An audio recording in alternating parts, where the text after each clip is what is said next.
You know, being an artist isn't just about painting or writing or being a photographer or sculpting. It's really a way of life. It's a way of perceiving a daily lived experience. I live every day kind of just on the fly. You know, I wake up in the morning, what do I want to do today? And I feel really fortunate that because I'm an artist, I can do that. I don't have to be stuck in a job. I can dream my own life.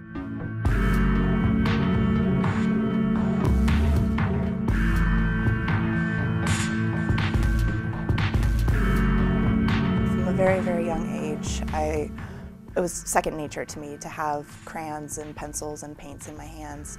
And I was obsessed. I used to color my coloring books till I had blisters on my fingers. And I was very fortunate that my parents were very supportive and I had a community of arts around me. It took me out of a daily experience and put me in this kind of alternate state, almost a spiritual state, where I felt like while I was painting, I was out of body, out of mind, and kind of producing this work that when I came back to the canvas and I stepped back, it was like, whoa, I actually just produced this.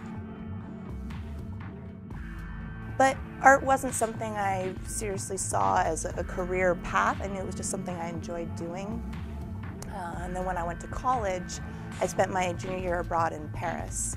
And that's when art became my life. It's when I started calling myself an artist, and not just an artist, but a portrait artist specifically. In Paris, I got a real classical training in how the masters produced their work. And then part of this class was to actually go into the Louvre Museum and copy from a master. So 3 days a week I was in the Sully Pavilion, wheeling my easel out of a little private closet in the Louvre Museum in front of Jean-Baptiste Santerre's Suzanne Aubin and getting to copy directly from a masterpiece.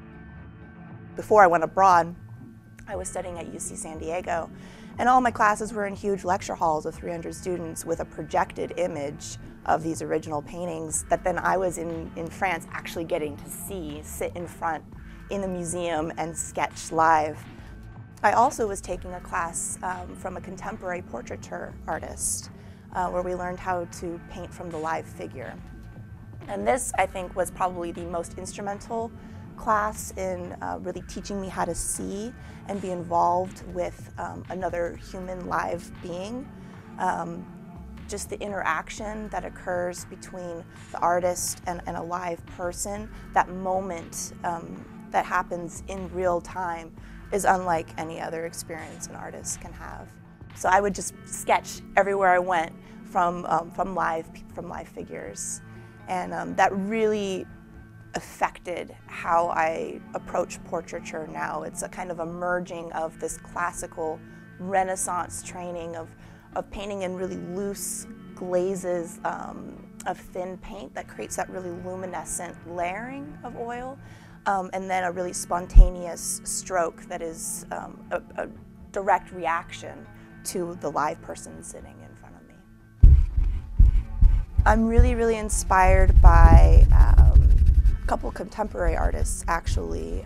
Jeremy Lipking, he's a young artist in LA, and he paints in a very kind of Renaissance style where you get those luminous shadows and lights. And I would say John Singer Sargent is one of my favorite artists.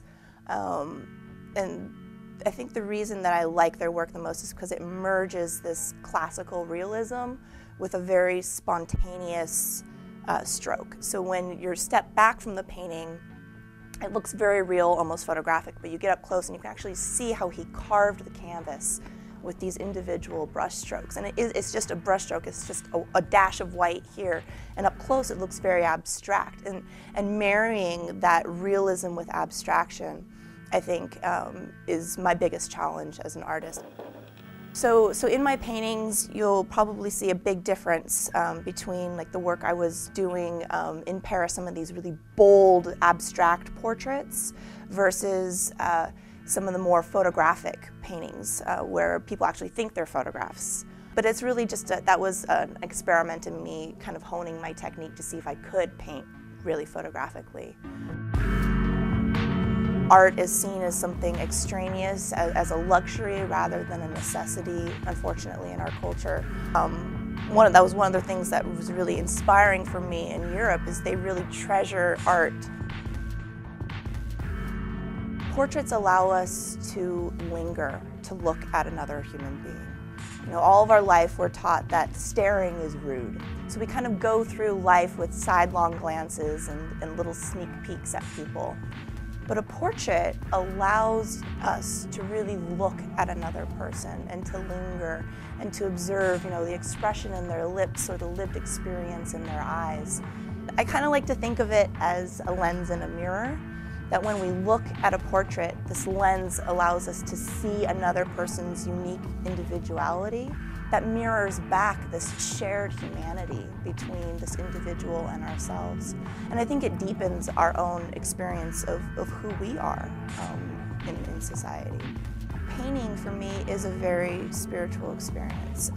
Just being in an observant mode where you're looking at the light and the color, you start internalizing what it means to be alive and to be seeing the things you're seeing and have the opportunity to be reacting with other human beings in this time and place. And I think that is truly miraculous.